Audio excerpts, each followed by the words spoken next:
Olá pessoal, tudo bem? Bom, estamos de volta em mais uma videoaula. Hoje eu farei com vocês 4 questões do Enem, certo? Das edições anteriores do Enem. Farei uma questão do Enem 2010, mais uma do Enem 2017, outra do Enem 2016 e por fim uma questão do Enem 2019. Peço para vocês não esquecerem de darem o like, certo, gente? E se inscreverem no canal. Divulguem para seus colegas de sala que estão estudando para o Enem, certo? Agradeço essa divulgação. Bom, gente, a primeira questão é do Enem 2010, uma questão sobre óptica, certo? O ramo da física que estuda os fenômenos relacionados à luz. É uma questão muito boa. Vamos lá. Um grupo de cientistas, liderado por pesquisadores do Instituto de Tecnologia da Califórnia, nos Estados Unidos, construiu o primeiro metamaterial que apresenta valor negativo do índice de refração relativo para a luz visível.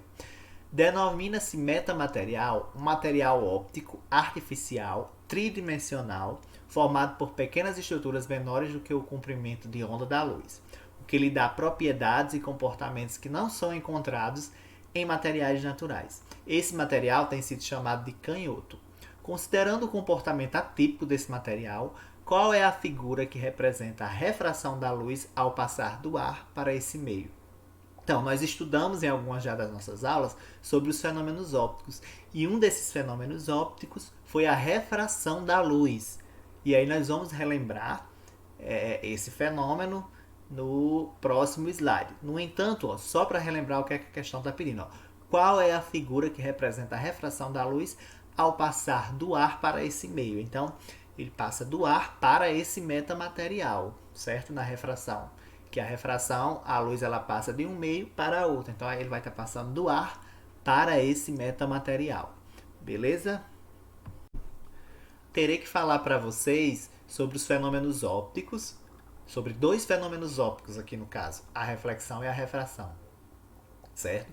A reflexão, nós relembrando, ela acontece quando a onda atinge uma região que separa 2 meios e retorna, se propagando no mesmo meio anterior. Dessa forma, olha, não há alteração na velocidade de propagação nem da frequência, certo? Olha, aqui nessa figura vocês podem observar que tem o raio incidente, que representa A, e o raio refletido, que é representado por B. Eles vão se encontrar no mesmo meio, certo? O raio incidente vem, bate e é refletido. Eles são coplanários, se encontram no mesmo plano, certo? E o ângulo de incidência é igual ao ângulo de reflexão. Lembrando que esse ângulo de incidência e de reflexão é em relação à normal, que está representada por esse Nzinho, que está pontilhado aí, certo? E aí representa justamente a normal, que é essa região que separa esses 2 ângulos aí de incidência e de reflexão. Ok? Lembrando que o ângulo de incidência é igual ao ângulo de reflexão. Então é importante eu lembrar a reflexão aqui, porque de certo modo ela vai estar ocorrendo muitas vezes em conjunto com a refração, certo? Tanto a reflexão como a refração são fenômenos ondulatórios e também são ópticos, certo? E aqui a gente está tratando da luz. Bom, a refração, que é justamente o fenômeno que trata a questão, né, que o raio ele passa do ar para esse metamaterial. A refração ela acontece quando uma onda atinge uma região que separa 2 meios e a atravessa, passando a se propagar no outro meio. Então, ó, dessa forma, na refração, olha, há alteração da velocidade, porque ele vai estar passando de um meio para outro. Se nós observarmos aqui nessa figura, nós temos uma parte em azul e uma parte em verde. Então, ele sai desse meio, que está em azul, que é o meio 1, e parte para o meio 2, que está de verde, certo? Esse raio. Então você tem o raio incidente e o raio refratado. Então a velocidade desses raios vai mudar dependendo dessas características do meio, certo? Cada meio vai ter uma coisinha que é chamada de índice de refração, que é representado por um Nzinho. Mas então, em relação a esses raios, quando ele passa de um meio para o outro, vai ocorrer alteração na sua velocidade. Além disso, ó, gera uma alteração no comprimento de onda também, que é outra característica das ondas, e a luz aqui ela está se comportando como onda. Porém, ó, não vai ocorrer alteração da frequência, porque a frequência da onda ela depende exclusivamente da fonte. Então altera-se a velocidade e o comprimento de onda. Em relação ao índice de refração, cada material tem seu índice de refração, mas aí como a gente calcula esse índice de refração, que é representado por M? Então, o índice de refração de um meio como sendo o quociente entre a velocidade de propagação da luz no vácuo e sua velocidade de propagação no meio considerado. Então, nós calculamos o índice de refração, o N, pela razão entre a velocidade da luz no vácuo e a velocidade de propagação nesse meio considerado, seja o ar, seja a água, certo? Então, N é igual a C sobre V. Então, a velocidade de propagação da luz, sabemos que é uma velocidade muito alta, né? 3 vezes 10 elevado a oitava metros por segundo é a maior velocidade que existe. Então, o índice de refração vai ser muito importante porque ele caracteriza o meio em que esse raio está se propagando. A lei de Snell-Descartes, em relação à refração, ela enuncia que, na refração, o produto do índice de refração do meio, no qual se encontra o raio, pelo seno do ângulo que esse raio forma com a reta normal, a interface do produto de incidência ela é inconstante. Então, na figura vocês observam que tem uma retinha aí pontilhada que é representada por N. E aí o ângulo formado aí, certo, entre o raio refratado e o raio incidente vai ser em relação a essa reta, certo, normal aí, que está pontilhada. E aí nós temos uma equação, ó, que o índice de refração do meio 1 vai multiplicar o seno do ângulo de incidência refratado, que vai ser igual, olha, ao produto do índice de refração do meio 2 vezes o seno do ângulo, né, refratado. Veja que no meio 1 você tem o ângulo de incidência e no meio 2 você tem o ângulo que refratado. E aí, substituindo aí nessa equação esses dados, você vai poder calcular o índice de refração de algum desses meios ou o seu ângulo, certo? Então, o índice de refração vai ser muito importante, porque quanto maior o índice de refração, menor vai ser a velocidade de propagação, certo, da luz nesse meio. Por exemplo, vamos supor que o meio 1 tem um índice de refração menor do que o meio 2. Então, a velocidade, certo, da luz no meio 2 vai ser menor do que no meio 1, certo? Ela vai ser menor, essa velocidade diminui. Então, se ela diminui, o ângulo refratado vai se aproximar da reta normal, certo?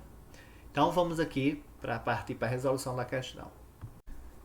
A refração luminosa é o fenômeno no qual ocorre mudança de velocidade da luz devido à mudança de meio de propagação. Então, o raio ele vai estar passando de um meio para o outro e aí essa velocidade ela vai ser alterada dependendo do índice de refração, que aí vocês viram como se calcula esse índice. Então, essa mudança acarreta um desvio na trajetória do raio, caso este não passe pela reta normal à superfície, perpendicular à superfície.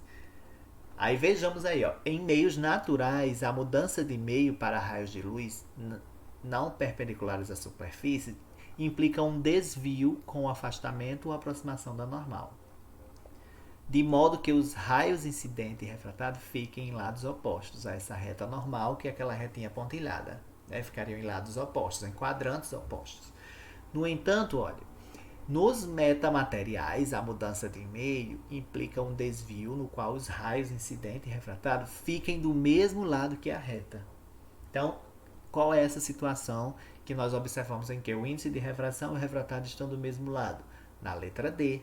Então, a resposta da questão, D de dado.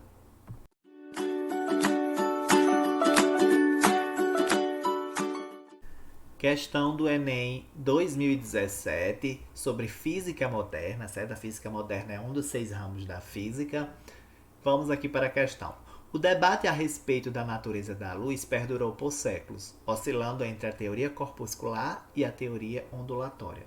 No início do século XIX, Thomas Young, com a finalidade de auxiliar na discussão, realizou o experimento apresentado de forma simplificada na figura. Então, nessa figura a gente observa o experimento de Thomas Young. A luz monocromática incide numa fenda simples, e aí nós temos uma fenda dupla e regiões com franjas claras e franjas escuras. Nele, ó, um feixe de luz monocromático passa por 2 anteparos com fendas muito pequenas. No primeiro anteparo há uma fenda e no segundo 2 fendas. Após passar pelo segundo conjunto de fendas, a luz forma um padrão com franjas claras e franjas escuras, como pode observar aí. Com esse experimento, Young forneceu fortes argumentos para uma interpretação a respeito da natureza da luz, baseada em uma teoria. Qual foi essa teoria? Corpuscular, justificada pelo fato de, no experimento, a luz sofrer dispersão e refração. Letra B, corpuscular, justificada pelo fato de, no experimento, a luz sofrer dispersão e reflexão. Ondulatória, justificada pelo fato de, no experimento, a luz sofrer difração e polarização.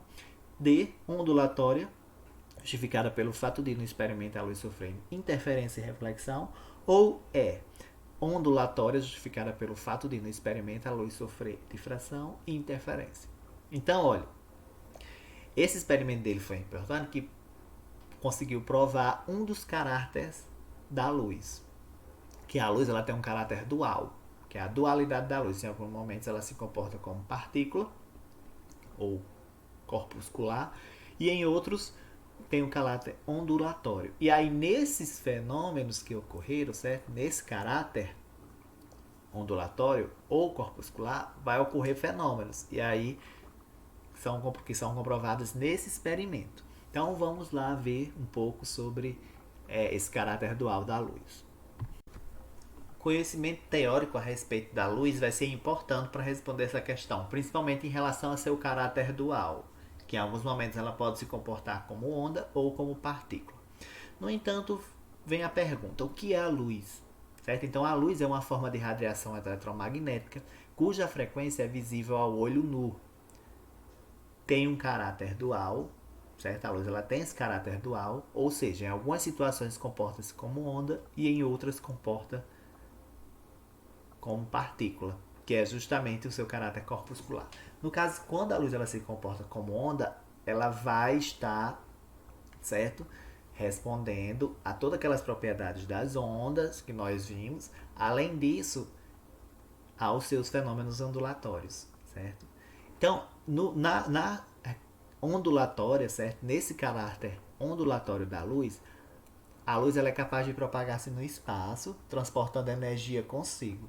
A frequência da luz, nesse caso, diz respeito ao número de oscilações realizadas pelos mesmos campos elétrico e magnético a cada segundo. Então, isso seria uma definição para o caráter ondulatório. Exemplos seriam os fenômenos ópticos aqui, que é difração, reflexão, refração, polarização, interferência, difração. Então, esses fenômenos comprovam o caráter ondulatório.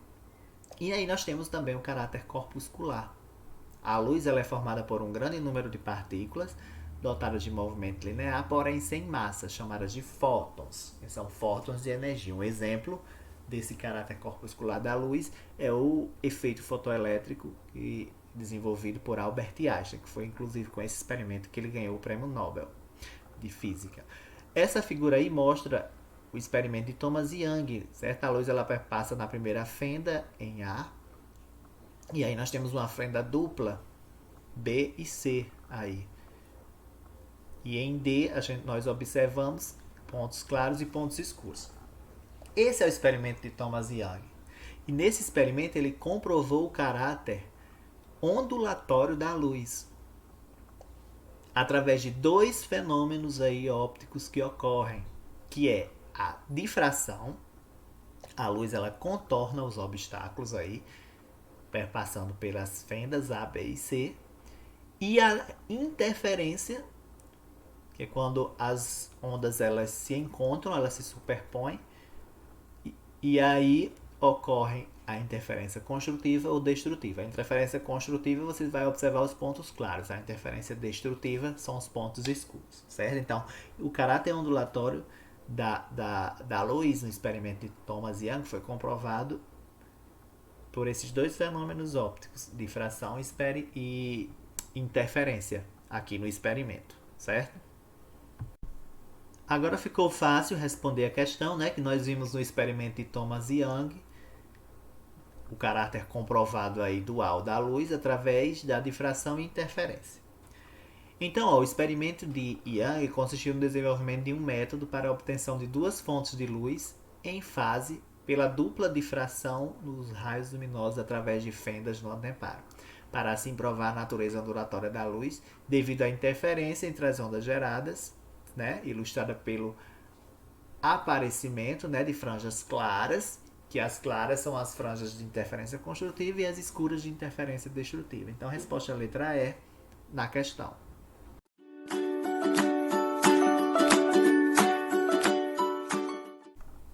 Uma excelente questão, essa do Enem 2016, sobre calor.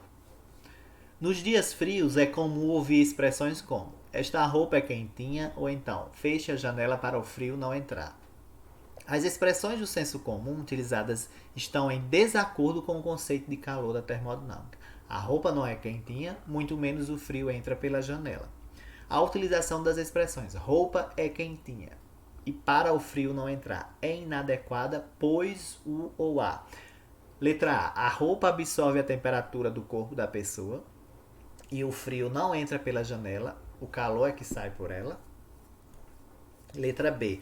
Roupa não fornece calor por ser um isolante térmico e o frio não entra pela janela, pois é a temperatura da sala que sai por ela. C. Roupa não é uma fonte de temperatura e o frio não pode entrar pela janela, pois o calor está contido na sala, logo o calor é que sai por ela. Calor não está contido no corpo, sendo uma forma de energia em trânsito de um corpo de maior temperatura para outro de menor temperatura. Calor está contido no corpo da pessoa e não na roupa, pois uma forma de temperatura em trânsito de um corpo mais quente para um corpo mais frio. Então a letra E aqui, o calor está contido no corpo da pessoa e não na roupa, sendo uma forma de temperatura em trânsito de um corpo mais quente para um corpo mais frio. Questão que envolve aqui o conceito de calor, e aí nós vamos ter que lembrar o conceito aqui, certo? Que o calor é a energia térmica em trânsito de um corpo para o outro devido que a diferença de temperatura. Um corpo isolado ele não tem calor. O calor é gerado por essa diferença de temperatura, certo, gente? A resolução aqui da questão é bem simples. A gente vai pegar somente o conceito de calor. O calor é todo o fluxo espontâneo de energia devido exclusivamente à diferença de temperatura entre os corpos. É errado, portanto, do ponto de vista da termodinâmica, dizer que um corpo contém calor ou falar em trânsito de frio. Então a resposta à letra E, aí da questão. E nós sabemos que o calor, certo? Ele é uma energia em trânsito de um corpo para o outro devido exclusivamente à diferença de temperatura. Nenhum corpo tem calor, assim como nenhum corpo tem frio, certo? Então, resposta da letra D de dado.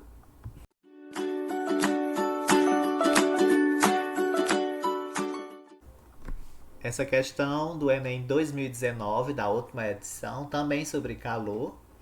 Vamos lá.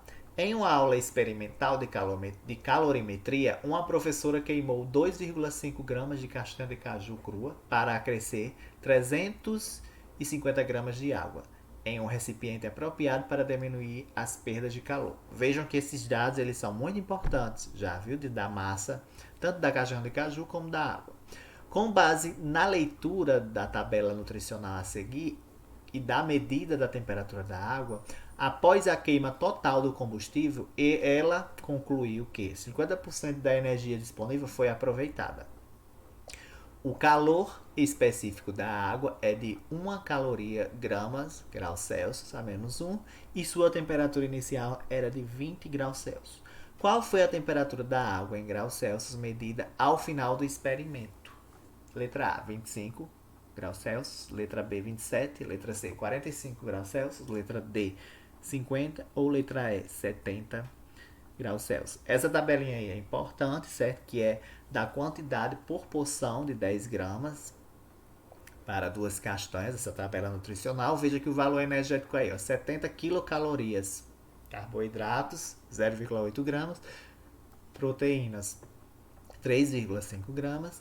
E gorduras totais, 3,5 gramas, ok? Lembrando que foi 2,5 gramas de castanha de caju crua para aquecer 350 gramas de água. Certo? E aí, ó, qual foi a temperatura da água em graus Celsius medida ao final do experimento? Quer saber qual é a temperatura da água, certo? Não da castanha. Então, para responder essa questão, nós vamos ter que lembrar alguns conceitos aí importantes da calorimetria, certo? E como se calcular essa temperatura. Relembrando o conceito de calor, o calor é a energia térmica em trânsito de um corpo para outro devido à diferença de temperatura.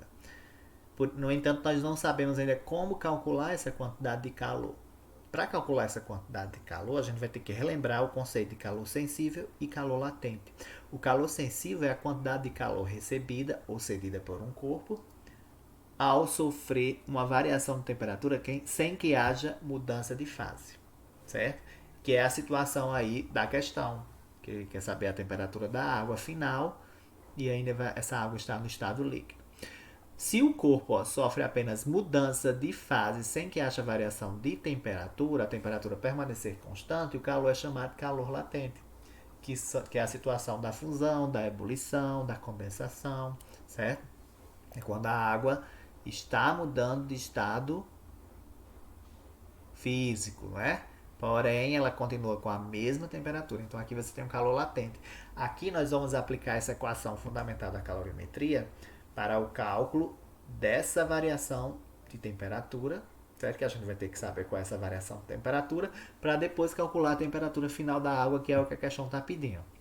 Então, nessa equação fundamental da calorimetria, certo? A quantidade de calor é representada pela letra Q, que vai ser igual ao produto da massa, que é M, vezes o calor específico, que é esse Czinho minúsculo, vezes a variação de temperatura, que é a temperatura final, menos a temperatura inicial, essa variação. Lembrando que a unidade de calor no SI é joule, mas aqui a gente vai poder usar em calorias, inclusive a questão está em calorias. A massa no SI é quilograma, o calor específico é joule por quilograma vezes Kelvin, e a variação de temperatura, a unidade é Kelvin, que é justamente a temperatura absoluta. Para resolver essa questão, eu dividi a resolução em 4 etapas. Primeiro, para a gente calcular a quantidade de calor que foi gasto para aquecer esses 2,5 gramas de castanha de caju. Qual foi essa energia total fornecida para essas 2,5 gramas de caju? Lembrando que em 10 gramas, nós vimos lá pela tabela nutricional de castanha de caju, nós temos 70 quilocalorias. Então, em 2,5 gramas, nós vamos ter X, né? Calorias. Fazendo o meio pelos extremos, encontramos aí que X é 17,5 quilocalorias. Então, 17,5 quilocalorias é o que seria gasto em 2,5 gramas. Porém, a questão diz que apenas 50% dessa energia foi aproveitada, que é essa segunda etapa. E aí nós temos que calcular quanto corresponde 50% dessa energia total. Então, 50% aí, fazendo o cálculo, vai justamente ser igual a 8.750 calorias, certo? Ou 8,75 quilocalorias, que é justamente 50% de 17,5 quilocalorias, a metade, né, gente? Partindo para a terceira etapa, que aí nós vamos ter que calcular a variação de temperatura na água, e aí dessa variação de temperatura, quando nós sabermos o valor, a gente vai poder encontrar a temperatura final da água, que é o que a questão está querendo saber. E aí nós vamos pegar a equação fundamental da calorimetria, que é o Q igual a mc delta T. Então a quantidade de calor aí nós calculamos, que é 8.750. A massa da água nós temos que é 350 gramas pelo enunciado. O calor específico da água também a questão deu, que é 1. Então nós vamos chegar nessa variação de temperatura, que é igual a 25 graus Celsius. No entanto, ele quer saber a temperatura final da água. A temperatura final, nós temos que a variação de temperatura ela é igual à temperatura final menos a temperatura inicial. Isolando aí essa temperatura final, nós vamos ficar aqui a soma da temperatura inicial, que é 20 graus Celsius, mais a temperatura final, a variação da temperatura, na verdade, não é? A temperatura inicial é de 20 graus Celsius, mais a variação de temperatura, que é 25 graus Celsius. E aí nós vamos chegar a uma temperatura final de 45 graus Celsius, que é a resposta da questão. Letra D. Então, a temperatura final da água, 45 graus Celsius. Foi um prazer estar com vocês em mais essa videoaula. Espero que ela venha a contribuir com os estudos de cada um de vocês. Não esqueçam de dar o like, certo, gente? De se inscreverem no canal e de compartilhar para seus colegas esta videoaula para eles possam, né, estudar aí pelo Enem. Um abraço e até a próxima videoaula.